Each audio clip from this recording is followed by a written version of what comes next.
yeah, that was all the news of 2001. Well, how eventful was that? My God. So we'll move on to the Hall itself, the retiring class of 2001. As always, I'll just recap by giving our criteria for what we constitute as a guaranteed Hall of Famer and a probable Hall of Famer. And remember, everyone, we want you to join in again on the Facebook, and there's discussions we had about 2000 were great. So this one is not quite as... It's not as meaty, but I think that opens it up for some of the earlier players to get in. Interesting, I noticed I've got... these criteria will come up in this episode, I think. So this is what we had for a guaranteed Hall of Famer. 200 plus games, 10 plus years in the league, no less than 30 combined Test or Origin appearances, at least one positional Dally M or Rugby League Week Team of the Year award. If you're a half, at least one Dally M or another major award, aka Rothmans, Golden Boot, etc. Premierships are desirable. For a probable Hall of Famer, 150 plus games, 10 plus years in the league, multiple Tests and Origins, at least one Dally M positional and or major award, and premierships again desirable. So I'll just read through some of the retiring players from that year. These are the ones that didn't quite make the grade. We had Jamie Ainscough, Wayne Bartram, Nathan Brown, Steve Carter, Darren Britt, Craig Field, Julian O'Neill, Craig Polymounta, and John Simon. So as we always do, we're just going to talk a bit about some of these blokes before we get to our shortlist. Some bloody good players in there, as usual. O'Neill, standout. John Simon, a standout. I wanted to mention Craig Polymounta. A good player, but Steve Carter as well. Yeah. Do you want to go Carter first? No, Polymounta. Yeah. Craig Polymounta, I grew up as a Dragons fan, and I hated the Bulldogs. Like, that goes back to when I loved Ellery Hanley in '88, and Terry Lamb took him out. I've hated the Bulldogs ever since. I've got to say, that gets brought up by my friends to this day. It's like that one incident just sticks with people for 30 years. And it should. But you love Barr. No, I don't love him. I've come to respect him. Right. But, like, I loved Ellery Hanley, and that just broke my 7-year-old heart. But yeah, Craig Polymounta. So I hated the Dogs so much, and anytime the Dragons played the Dogs, we had to beat them. And this could all be in my memory and didn't actually happen, but I just feel that Craig Polymounta just burnt me so many times in the 90s. He was really underrated. Little stocky little player, decent kicking game, good running game, good defender. Yeah. And he won the grand final in 95 for them, and he was there in 94 to win the grand final. That's not to be sneezed at. No. So I think he was a really good player. Yeah, me too. Great name too. Yeah. Steve Carter, go. I spoke about him last week, but I mean, he's just a line break specialist. And as last week we said again, Dog's body. He had no right to be busting the line with that physique, and it's just a sleight of hand, and like his running style was like crouched forward and like crawling sort of motion. Just real unfashionable. Yeah. Had that real Penrith look about him. The blonde, curly, tight curly hair. Just ultimate Penrith. Yeah. I wanted to just mention Nathan Brown, for a bit. I think I might have included him in the 2000 list, and it was one of those in-between ones. So he actually played... This career-ending injury took place in the pre-season of 2001. So he was all G'd for another big year, and it was all over. But one thing that, obviously, like, he didn't have a Hall of Fame career. He was a really good player. I love Brownie as a player. One thing that always pissed me off was Cherry Mesher always beat him for a country jersey. Yeah, that's... I mean, no disrespect to Cherry Mesher, but it's kind of weird, isn't it? I think Brownie was considered a little bit, I don't know, a bit loose. He had a very good creative attacking side. I don't know if he was considered a tight enough defender or something. Yeah. Is that the vibe you got off him? Possibly. I don't know. It baffled me every year. I thought he was a very good player. Yeah. But to not have one country jersey, like, I just think that's wrong. Like, I put him as someone who should have played like 2 or 3 times for country. That would have been about right for Nathan Brown. Yeah, I agree. He's not an Origin player. No. Julian O'Neill, too easy. He was a good player, obviously. I think it's one of the most tragic stories. Yeah. Honestly, Yeah. like besides the family issues, Oh, that's diabolical. But I mean, as the career itself, and that just substance abuse. yeah. He could have been a bloody near immortal. Yeah. But yeah, on a similar kind of story, Craig Field. Like, what a disaster. Again, everyone just pretends that this lifestyle is not going to catch up with them, and it always does. Yeah. Just two blokes who just seem to make the wrong decision at I every turn. really loved him when he first came out. He was so fast, and like he'd be doing those scrum base tries, just cutting the line and just blistering pace off the mark and everything. It was really good. Yeah, and a good organizer. Yeah. Natural halfback. Yeah. Going to Manly in the end might have been what killed him. Like, Yeah, I don't think that worked. it didn't work, and it kind of gave him this stigma, which was possibly well deserved. But That was the Sedaris and Field package, wasn't it? yeah, It was Arco at his best. They're the bastards that broke my jaw. Jamie Ainscough, Loved Jamie Esco. really good player. He out of our long list, I guess. He was the only one that had a Dalian positional. He was 95 centre of the year. Everywhere he played, he carved up. Yeah. I mean, I'm a Newcastle boy, and we loved him up there. Really good player. And I feel like Jamie Ainscough morphed into Jason Moody, who morphed into Pat Richards. Like, just this lineage of, but yeah, he was Rangy. Yeah, really, really solid player. But didn't he have a greyhound? Didn't he own a greyhound at some point? I think that he just looks like a greyhound. I don't know. He could have. We need more research into the greyhound business, but yeah, he was a handful, real handful. Yeah, line break guy as well. Yeah, big fend. So that was our long list. Some real good players there. O'Neill, honestly, like he was class. Yeah. Origin player, like not overawed at all. Origin, like a leader in Origin. Yeah.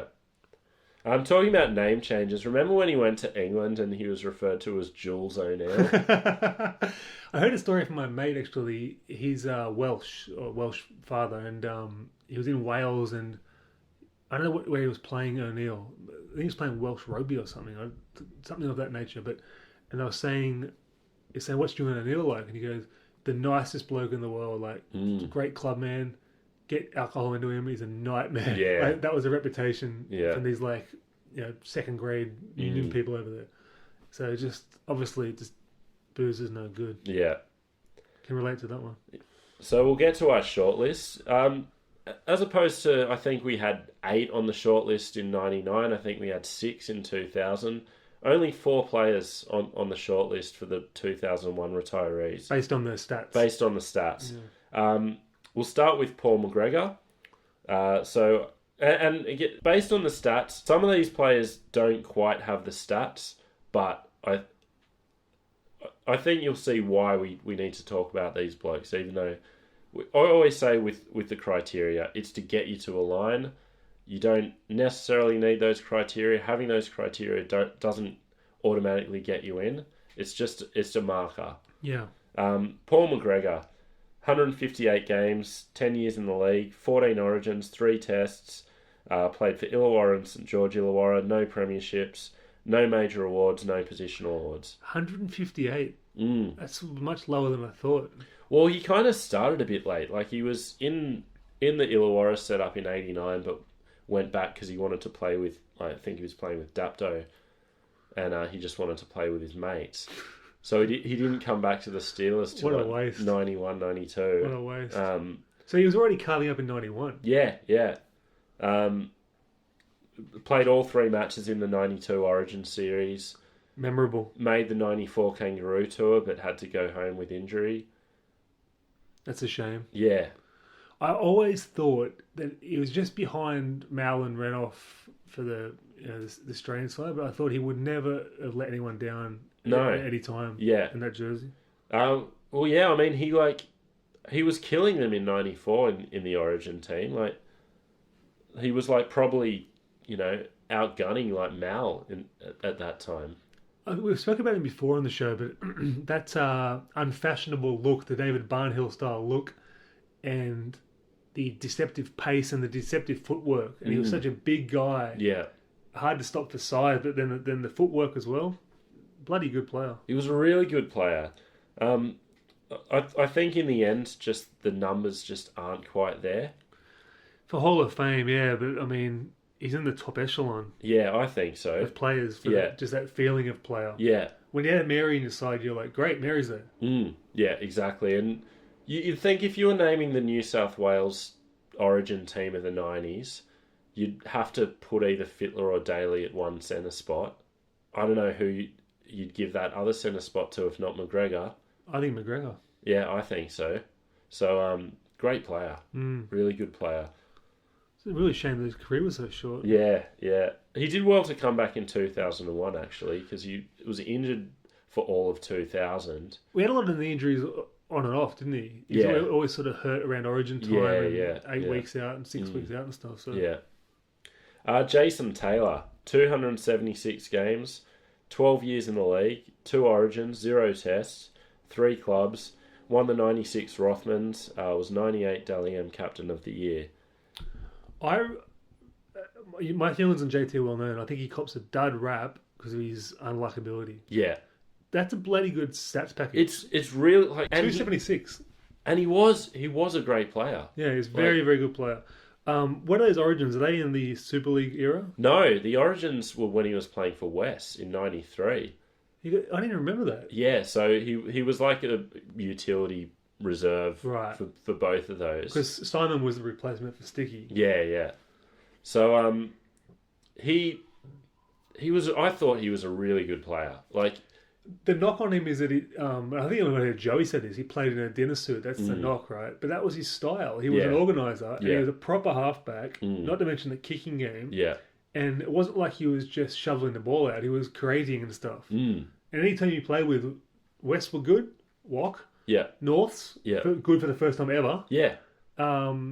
He took Parramatta to the grand final. Absolutely. I mean, that team, they were probably going there anyway. But it's funny, that Parramatta season, it seems to be viewed as like kind of a disappointment. Like he was on his way out. He got thrown a lifeline. But he was probably cut unfairly by the Northern Eagles. I mean, I know they had Kamali coming in. Yeah.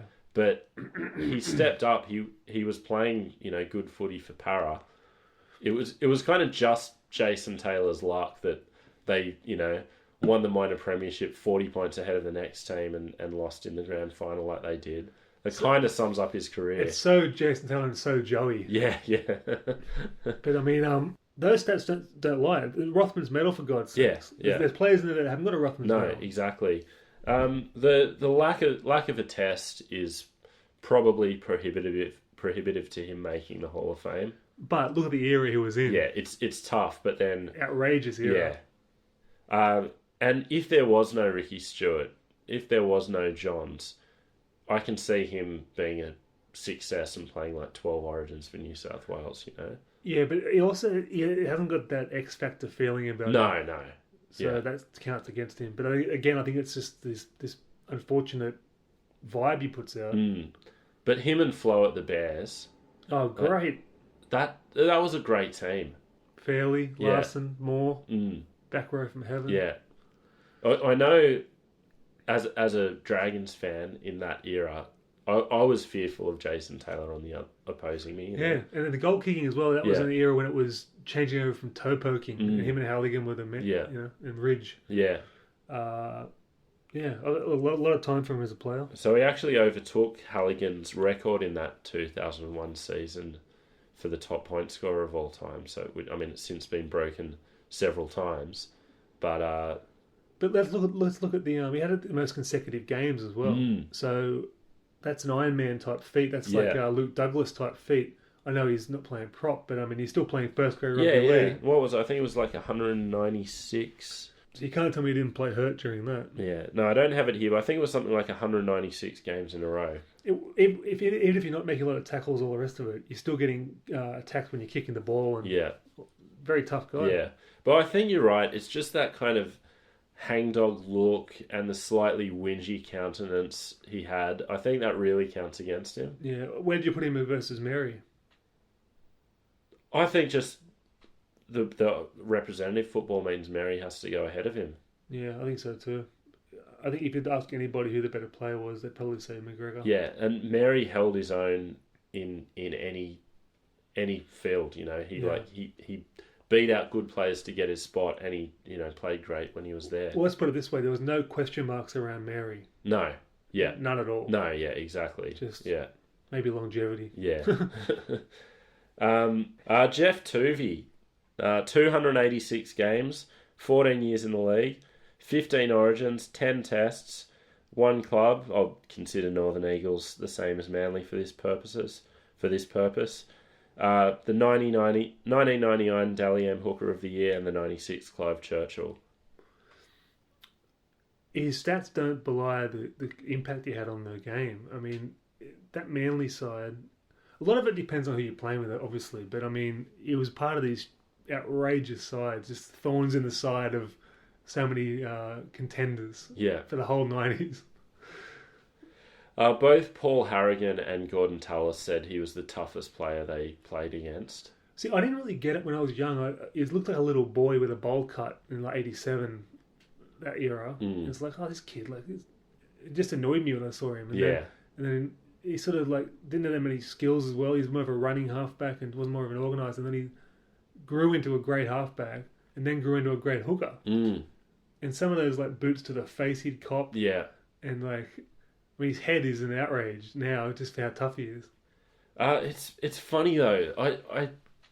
So those stats make him a probable Hall of Famer, and 15 Origins, 10 Tests. The only reason he's not a guaranteed Hall of Famer by our criteria is he lacks 5 Tests or a few more Origins.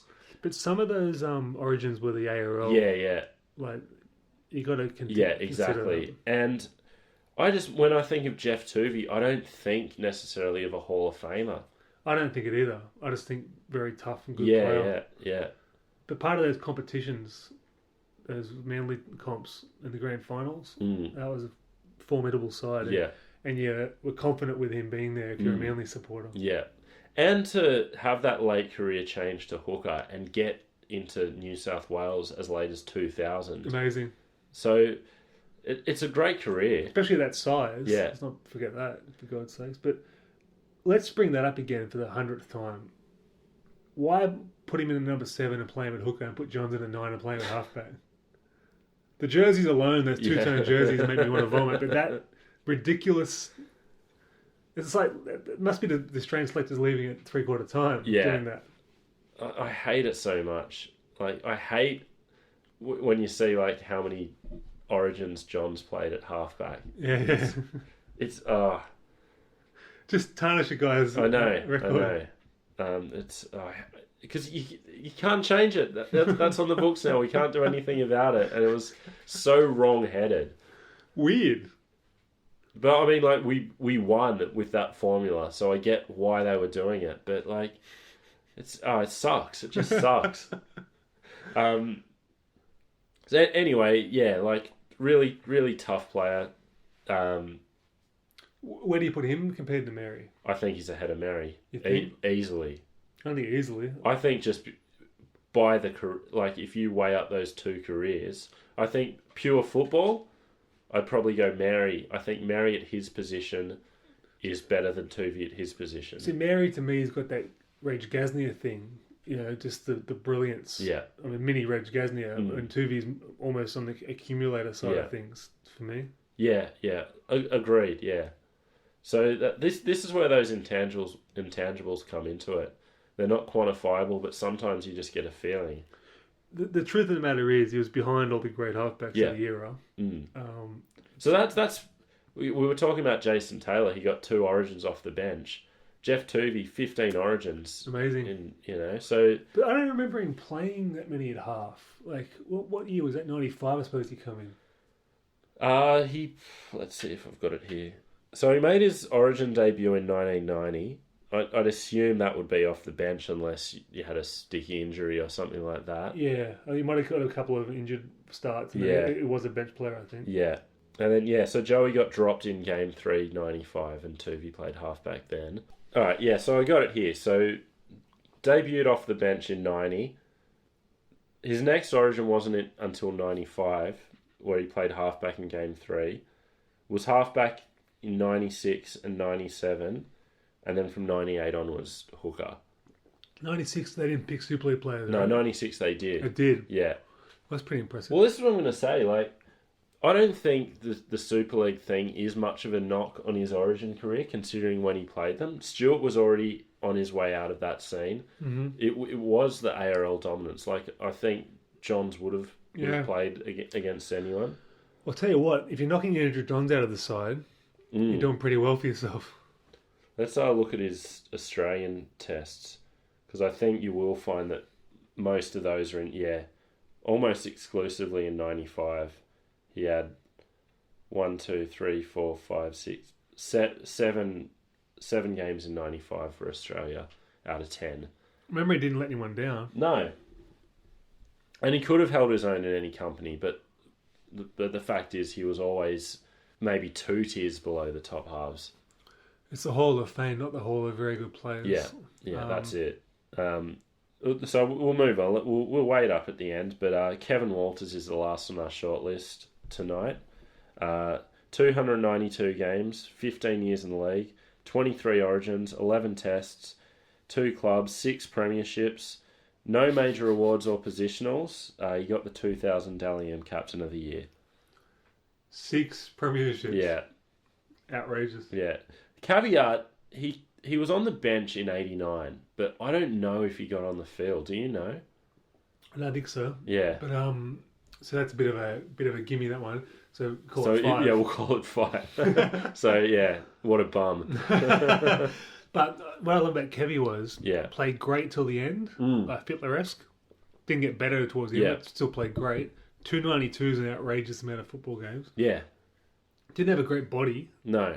Naturally, wasn't a natural physique. Oh wait, I forgot to say this about Jeff Tuvey. Literally an accountant. If I saw that guy's head doing my books, I'd be furious. But yeah, I think the best thing about Kevy is that 2000 premiership, where he not only stepped in as captain, but moved to halfback in the absence of Langer.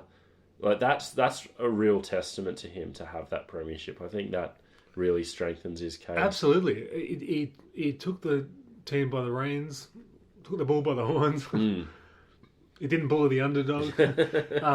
But all those different eras, premierships. I will say though, I don't think he's an automatic by any stretch. I mean, I think I'm a bit too on the Kevy bandwagon. I think you're a bit too off it. I think if anyone's going to be there. Something that stands out to me. So he made 2 kangaroo tours in 90 and 94. Very impressive by any standard. Didn't play a single test on either of those tours. Yeah. To me, that kind of sums up where he was. Very good player, but always just one level below the best ones. Yeah, true. But what about that 92 World Cup pass to Renouf? That great move when Renouf sort of took off out left and then he put the ball in front of him and he hit the hole. Magic. Yeah. Don't get me wrong, like he was a great player. But we're leaving some great players out of the hall, you know? I got a soft spot for the Walters brothers. They got that real, just the names for a start. Yeah. Kerrod and Kevin. But just those heads, those Ipswich heads and like the larrikin behaviour. Yeah. Real rugby league. Mm-hmm. So that counts for something for me. I don't know. For me, Kevy's like a really hard one to weigh up. I don't think so. I think he's streets ahead of everyone else in this year and up there with the best. Well, by our criteria, the lack of a positional Dally M award. Desirable. We're changing it, are we? That is weird that he didn't get one. Yeah. But I'll bring it up again. You're playing with Lazo, Alfie, Julian O'Neill, Steve Renouf, Willie Kahn, Christ knows, Michael Hancock. So... Yeah, like, he was a great player. one thing that's been brought up, he wasn't playing with any dud sides. No, yeah. And I went through and looked at the Dally M 5/8 of the year during Walters' career. So you had Cliff Lyons in 90, Terry Lamb 3 years in a row from 91, Cliff Lyons again in 95, 2 years of Daly, there was no award in 97, 2 years of Fittler, then Barrett, and 2001 Adam Dykes. All right, if Cliffy's in, Kevin's got to be in. Cliffy won 2 Dally M's. True, but Cliffy was always that one tier below as well. I think Cliff...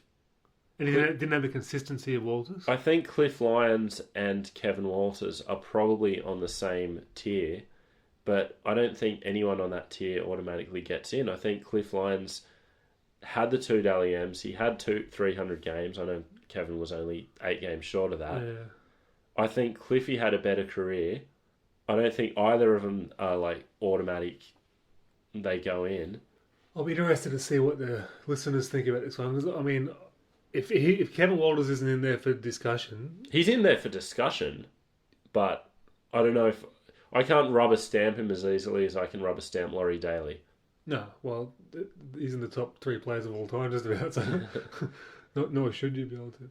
All right. Well, I think our catchment of players are going to come into it tonight. So let's just go through the 4 we've got. Are we ruling out Mary? Unfortunately, yes. Are we ruling out JT? Yep. Jeff Tuvey? Yep. I'm happy to rule him out. And Kevy Walters we keep alive. Definitely. So I'll go through the players that we do have still alive from previous years. So I've got Greg Alexander, Bradley Clyde, Michael Hancock, Paul Harrigan, Steve Renouf, and Dale Shearer. See, I would put, out of those catchment players, I would put Bradley Clyde above Kevy. I think Bradley Clyde has to be the next player in the Hall. Renouf would probably be a little bit below him, maybe same level. I'll just... Because I want to put Bradley Clyde in now, so I'm just going to read out Bradley Clyde's numbers again. 214 games, 13 years in the league, 14 origins, 21 tests, 2 clubs, 3 premierships, 2 positional awards, 2 Clive Churchills, and the 92 Harry Sunderland medal. By our criteria, that's a guaranteed Hall of Famer. We talked about some of the shortcomings in terms of the back half of his career wasn't as strong. Mm-hmm. He made the team of the NRL's team of the 90s. I think he's got to be there. I have to agree, but the difference between Kevy is he was never the best player in the world. He was close at some point. He was never the best player in his position. Yeah. That 2000 era, he was fighting against Fittler and who else was around at 6 then? Barrett. Yeah, Barrett. That was a bit of a changeover period where you still had Lockyer at fullback. You had Barrett and Anasta, the next ones on the scene. You had Anthony Mundine. Yeah, so he was right up there. Yeah, we talked about he was good to the end. Clyde's ahead of him. Yeah, so let's put Clyde in. He's one of our 3 Hall of Famers tonight. All right, agreed. The funny thing, like we talked about Renouf and how his numbers don't stack up. He doesn't make probable Hall of Famer by our criteria. The lack of a Dally M positional, as Kevy Walters is lacking.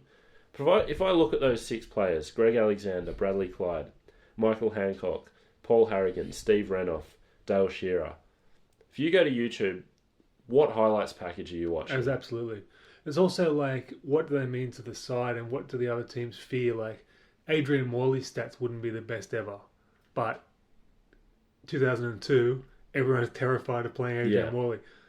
Steve Renouf, everybody was terrified of Steve Renouf. Almost like Jimmy Roberts now. Like, just that, like, keep an eye on him. Yeah, very true. I was actually watching a Steve Renouf highlights package on YouTube last night. There was this game, looking at the Broncos Diamond era jerseys and the North City Bank era. The Travelodge era. Yeah. It would have been like 95, I'm putting it at. There was just this, might have been Kevy, it was Kerrod that threw in the pass actually, inside their own 20, and you see Kerrod Walters kind of moving across to the left, and like 10 seconds before he gets, 5 seconds before he gets the ball, you just see Steve Renouf just go through on the outside, just like lurking, gets the pass and just bang, like it's all over. It was like, the master of hitting the ball at speed. Yeah. Like he was already going full pace when he got the ball. Yeah. Like no one else. Like that's got to count for something. Yeah. Like electric. The numbers can't be everything, and yeah. Honestly, like I'd be upset if he wasn't in there. But the career was just a bit too short. I think we've made our case for him. I don't think we can put him in tonight, but I think I want to hear more from the listeners about Steve Renouf. Yeah, he stays alive. He stays alive. He covers the "you can't tell the story of the game without him" in clause. spades. Yeah, so this is an interesting one. By our criteria, Michael Hancock, guaranteed Hall of Famer. 16 Origins, 14 Tests, put him to 30. Won the 89 Winger of the Year. 6 premierships. That's desirable, but you know, it counts for a lot. 274 games. He also made the NRL's team of the 90s. See, it's... last Hall of Fame, I was fighting for him when he was at his year, saying he's got to be in the catchment at least. You know, this career's amazing. But put him against Renouf, you want Renouf. And this is why the criteria is... There has to be some to and fro about it, because when I think Michael Hancock, I think Hall of Very Good. Yeah. Definitely Hall of Very Good. But you're right. I mean, it's unfortunately comes down to the fashionable players sometimes, and he was electric. Same as Rowdy. If Rowdy wasn't so like spread out, what hurts him is those awful clubs he was playing at. Yeah. And, you know, that sort of thing. So if he had a decent club, if he played with the Broncos the whole time or Manly the whole time, he'd be in the Hall of Fame. Yeah. Guaranteed. I'm not ready to make a call on Rowdy just for the fact that he did have such a reputation of being up and down, and he stood up in Origins and Tests, and he did that 47 times combined. Amazing. But I tell you what, it's like he's a guy, when you think about him, you think innovation and you think amazing things. The memory of him, you only get 2 or 3 things to hang your hat on in someone's memory, and his memory points are all amazing. So it's tough. Out of all them as the second catchment, I'm leaning towards Steve Renouf. I think we should make the call tonight, though. No. I think he can remain in the catchment until the other years of... What about Brandy? Let's make a call on Brandy tonight. He's another one, though. He's in the Rowdy class. Didn't quite have the longevity and stuff like that, but he's definitely a... 3 positional Dally M's, and that's spread between 85 and 91. We all know what happened in 92. So maybe he needed a few more years in the 90s to really make his spot, but he was a great player. And he has numbers that are up there. But you've got to apply the Bradley Clyde, Ricky Stewart thing in the first half of the career. So he's up there. 7 Origins, 6 Tests. That's low on both fronts. Yeah. Kevy had double those numbers in both. It was kind of like he's always sort of had the talent, but maybe didn't realise that it's 100% due to various factors. And maybe that...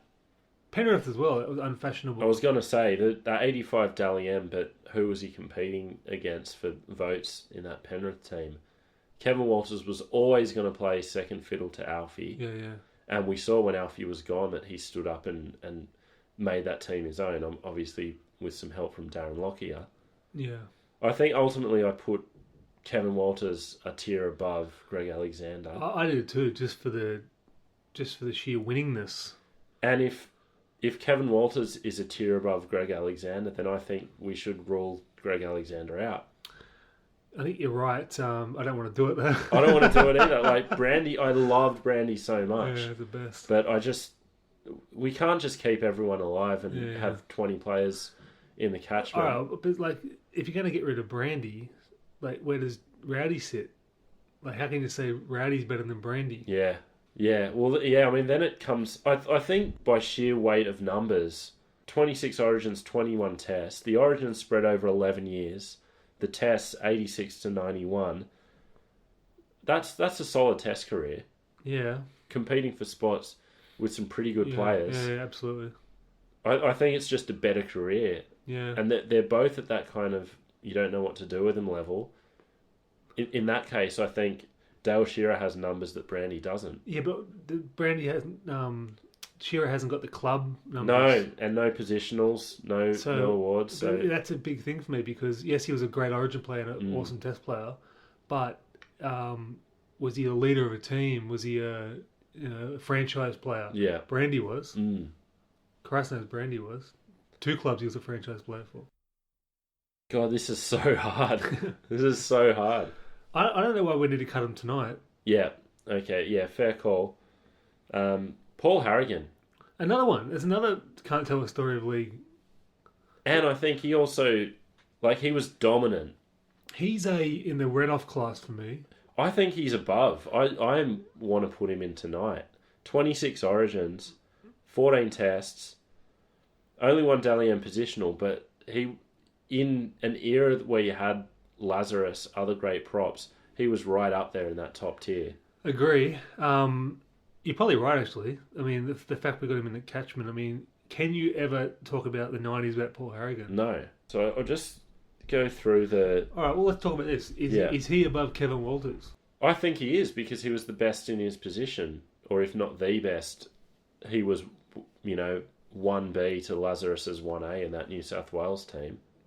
Yeah, half a premiership, albeit with Newcastle, so you can't really expect to be playing for a comp with David Mullane and the boys, the honest toilers in the early 90s.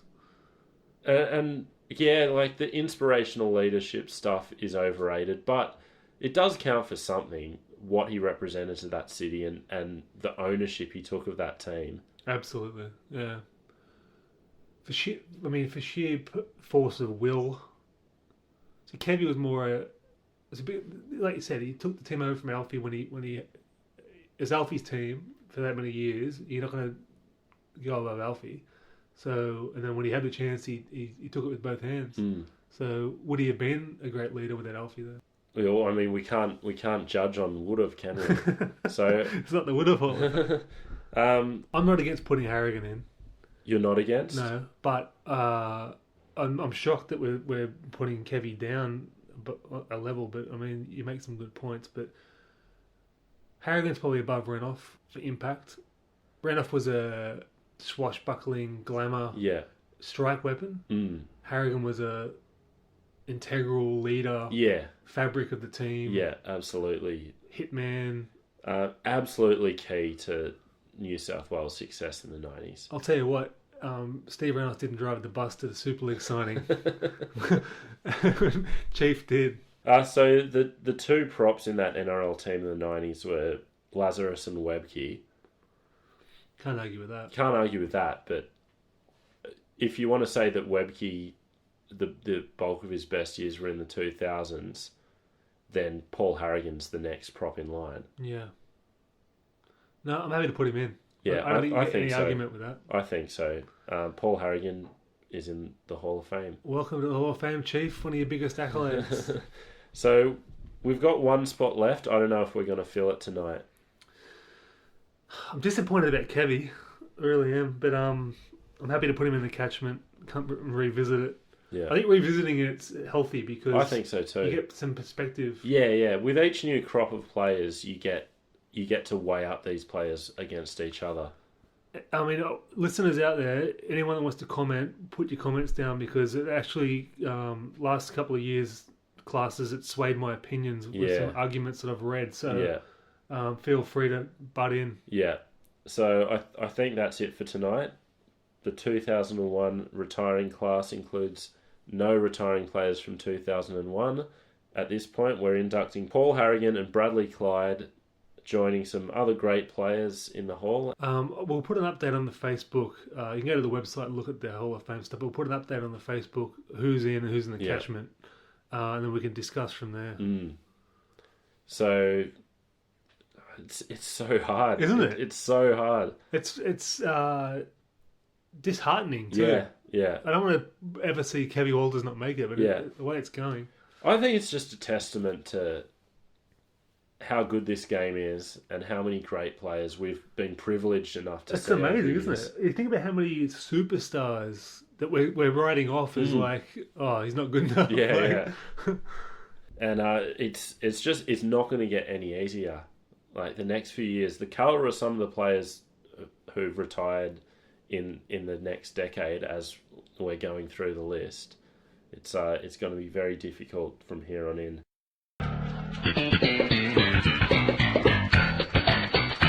Now, to finish up, we're going to revisit the 2001 Hall of Fame class that we talked about last week. We left one slot open, and it was really tough to make a decision. So I thought I'd really like to hear from some of our listeners to see what you guys had to say.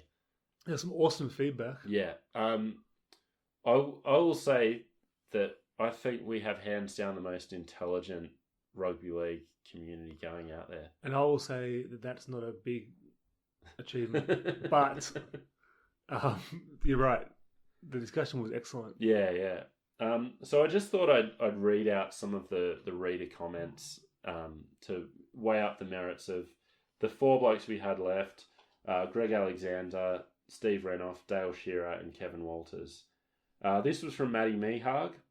I'm a Penrith fan, so I might sound a little biased, but put this into perspective. Brandy debuted at 17 or 18 straight out of school in 84 when Penrith were real battlers. A season later, they made the semis for the first time. Brandy, along with some excellent local juniors, transformed Penrith into a team to be feared, and a premiership. His impact on the club is phenomenal. The others all joined successful clubs with regular origin and test players. Just goes to show how good Brandy was. In an era of great halfbacks, he was as good as any of them. And Dane Millard. Brandy, hands down, more versatile and didn't have the depth around him on a weekly basis all the others did. Many will tell you he was a standout both of the 80s and 90s, and to be that across both eras is incredible. Look at it this way. If you had to name the best players from roughly the last 40 years in each position, Brandy would make the top 10 in two positions, fullback and halfback. He was also a better kicker, team man and goal kicker. I've got to say, the voting and the discussion has swayed me against Kevy. I never thought I'd say that. Dane Wright had, well, I read his comments out because they're War and Peace. He made some very, very good points. No, I've actually got them loaded up. He has a good counter argument to the pro Brandy. And I will say, Brandy had a lot of support among the listeners. Dane Wright's, who's a friend of mine, a listener to the show, whose opinion on rugby league I'll listen to at any time.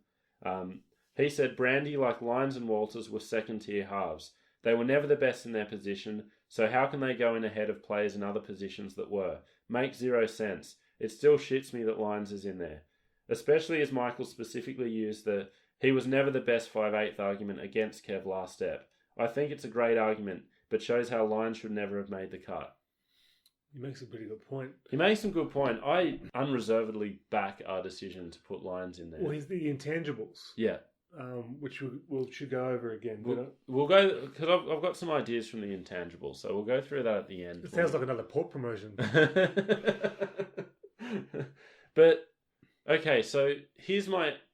I agree with Dane about Brandy on many levels, but I'm going to make my case for Brandy first. So you're saying he was never the best halfback, which is fair.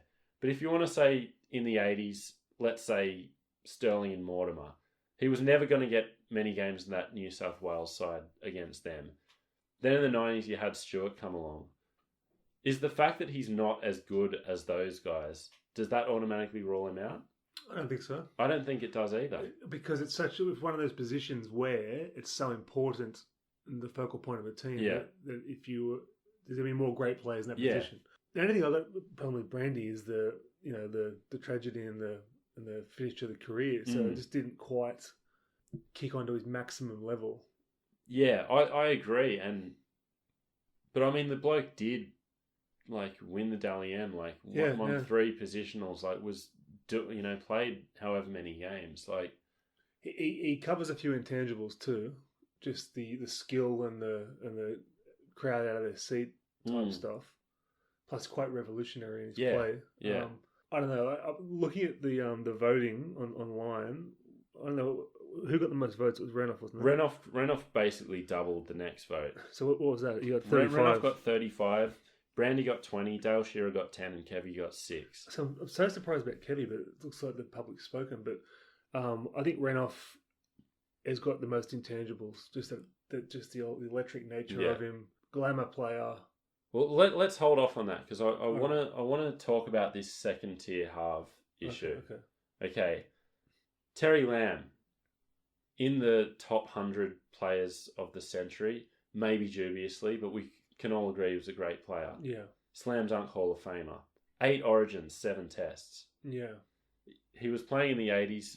You got Lewis and Kenny. Lewis and Immortal, Kenny not far off. He was playing in the 90s.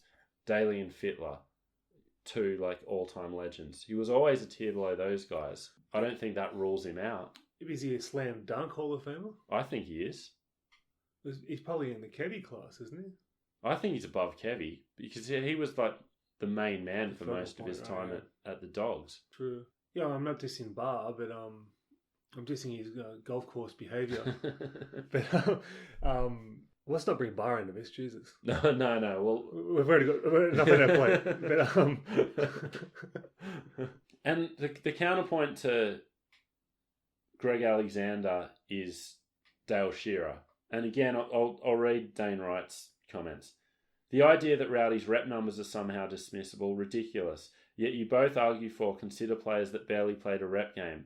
Drives me nuts. Rowdy is the embodiment of my last point. As they say in hip-hop, real heads know. Dane is a severe hip-hop enthusiast, so... and real heads knew the greatness of the man. He deserves to go in next. As they say in hip-hop, Dane, get off Rowdy's dick. I love Rowdy. Graham Alexander said, has to be between Rowdy and Pearl. How many players could be plucked out of reserve grade, win the Man of the Match award for Queensland, and back up having blinders for Australia? All true, but why was he in reserve grade? Yeah, that's right. I reckon he made some bloody good points that opened my thoughts a little bit. But the Rowdy one, it's still the same argument. We weren't dissing his rep games at all. We were bigging them up. Yeah. We're dissing his club games. Yeah. Because of these awful clubs he went to. Yeah. Nikos Andronicus wrote us a great email. I actually prefer it as a medium. You can really get all your thoughts out there. So I encourage sending an email into the Rugby League Digest at gmail.com. Rowdy, guys, come on. He's an absolute must. So what if his club stats aren't that good? He played more Origins and Tests than most NRL players have played club games, and he was good to watch. When he got the ball, you knew something would happen. He should be in. I think he's got almost Renouf-esque intangibles. He's just really cool to watch. Ungainly but elegant. If that makes sense. Yeah.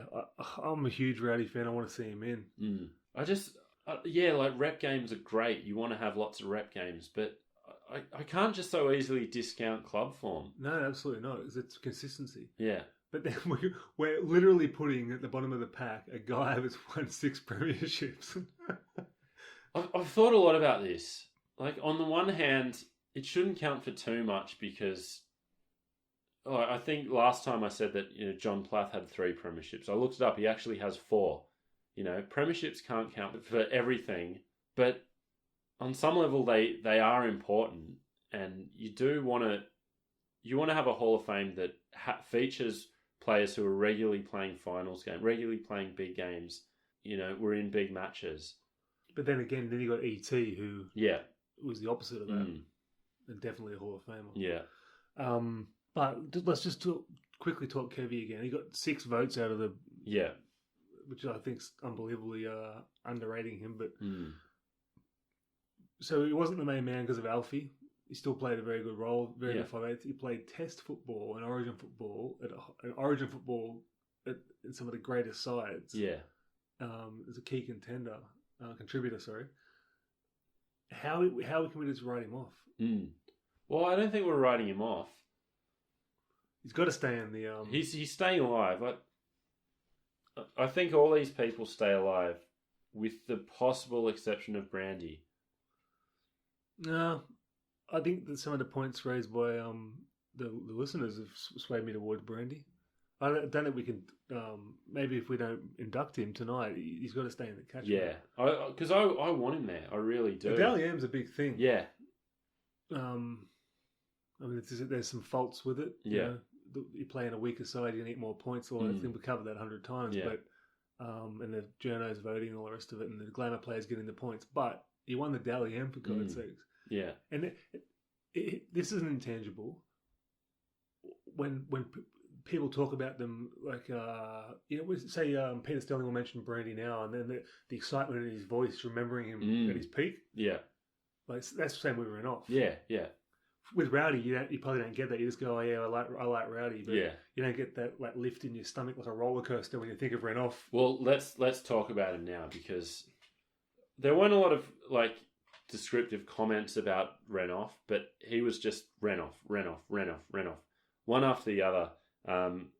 I'll just read one comment from Rob Bashara. Is this question a joke? Little angry. Dial it down a notch, Rob. We've got some hardheads calling in. Renouf is one of the best to ever play his position. The others aren't in the top 10 of their respective positions. No offence. The Pearl all day, every day. Renouf is the one player on this list where just that one word just says so much. Yeah, yeah. And if we talk about intangibles, the one we've always said is, can you tell the story of rugby league without them? Dane wrote in earlier comments, put in a couple of other ones which I think are really good as well. Do they pass the grandkids test? Did they strike their fear into their opponents? I'd add a fourth one to that because it is the Hall of Fame.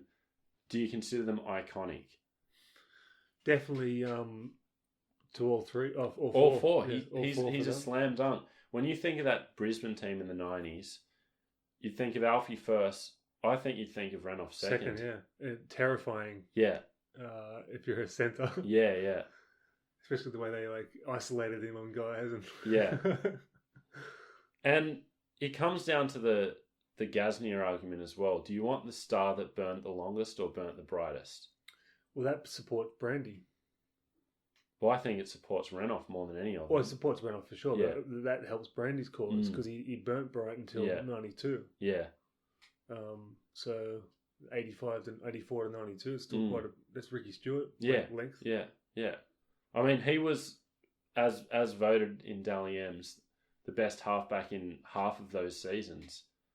And won Rookie of the Year in 84, you know. And we were too young to see. Yeah, in those early years, we didn't really see much of. So, that supports Brandy for me. But Renouf, I want to put him in. Yeah, I agree. I think he's the next to go in. Well, if you go through the intangibles for Kevy, right? Yeah. Can you still tell the story of rugby league without them? Yes. Yeah. Does he pass the grandkids test? No. Did he strike fear into his opponents? I'd argue yes, but not in comparison to some of his peers. No. Is he iconic? Again, on some level, yes, but not in comparison to some of the players in that team. I think he's destined to be underrated. He's overshadowed by the superstars around him. Yeah. Because I think if you take Kevy out of that side, it still would have been a great side, but it would have lost a lot. And it's hard. I know I've been seemingly putting him down for the 2 weeks we've talked about him, but I genuinely see him as a Hall of Famer. But when you start to talk about it and weigh up one player against the other, I respect you for your points because you are staying true to the criterion, which is ever evolving. but I get your point on Cliffy. He's got those intangibles. I think so too. So let's put him through the... Okay. Can you tell the story of rugby league without him? I would say no. Through 2 eras of great Manly teams, he was the main man. Yeah. The premierships, you've got to talk about why do they win the premierships? Yeah. Menzies, Lions, short balls. Yeah, yeah. Just those 2 words together, Menzies, Lions. That's telling the story of rugby league, you know. I think that's a big part of it. Does he pass the grandkids test? No, I don't think he does. Did he strike fear into his opponents? Yep. But again, not at the highest level. Is he iconic? Absolutely. Yeah, one of the biggest icons. Yeah. Well, let's put Rowdy through that. Okay. Can you tell the story of rugby league without him? Probably, but you wouldn't want to. Yeah. That's a perfect way of saying it. Does he pass the grandkids test? No.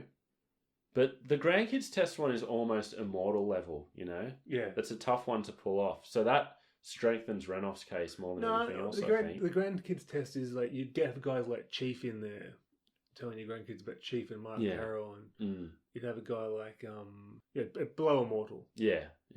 But it's a high bar to clear. Yeah. Did he strike fear into his opponents? Yeah, I'd say he did. He's a bloody handful. Unexpectedly. Yeah. You know, it's I guess because you had blokes like Wally and Langer and all these people, it was almost as if you didn't expect it. Just another devil's advocate here. He played, with Gene Miles and Wally and Alfie and all these great players. Yeah. Kerrod and Steve Walters. So he's playing in these great Queensland sides and great Test sides, looking good. Yeah. And then again, go back to the clubs. It's hard to win a Melbourne Cup on the Crushers draft horse. But I mean, all you can do is step up to the level that you're playing at, and he did that 47 times. Yeah. That counts for a lot. And we can't diss the Manly premiership. No. Do we consider him iconic? I think so. I think so. Yeah. Just for the calling the selectors up. And yeah. The look is a great thing. The name. Yeah. The name counts for a lot. Yeah. One of the all-time great nicknames, I think. That reminds me, we'll put this out to the listeners now. We're going to have down the track, a best names and a best nicknames category, top 10. Yeah. Best all-time rugby league nicknames and top 10 best all-time rugby league names. Just, I'm putting Bronco Jura out there. Yeah, that's a good one. As my first category. But so anyone send in any rugby league names you want to see go into the voting panel. Yeah. So there's a real groundswell of support for Rowdy. I feel maybe we have a chance to right a wrong here. We had a spare space to fill in 98. We elected to not put him in there then. We can't put him above Renoff. No, I say we put Renoff in as the third player from the 2001 class. Can we grandfather Rowdy in? In what year? 98. We only inducted 2. Yes. I think that would right or wrong. That leaves Brandy out in the cold. The funny thing about that night, our first Hall of Fame class, is I went into that fully expecting to see Dale Shearer as a Hall of Famer. And then suddenly, somehow, we came out of it with him not a Hall of Famer. Well, this is how difficult it is. With you got stats, criteria, intangibles. If you're really fair to him about having it as a top level echelon just below Immortals Hall of Fame, you got to take it seriously. So I'm glad that we've discussed it at length. I think he covers it all. I think we put him in. Yep, agreed. So we'll definitely keep Kevin Walters and Greg Alexander alive. Yeah, can't get rid of either of them. No, so they're in the catchment. Yeah, so that's the extent of our catchment at the moment. Let's go through the full thing then. Yeah, 98. 98. So we've grandfathered Rowdy in. So we've got Dale Shearer, Ian Roberts, Paul Sirenen. Very happy with all three of those people.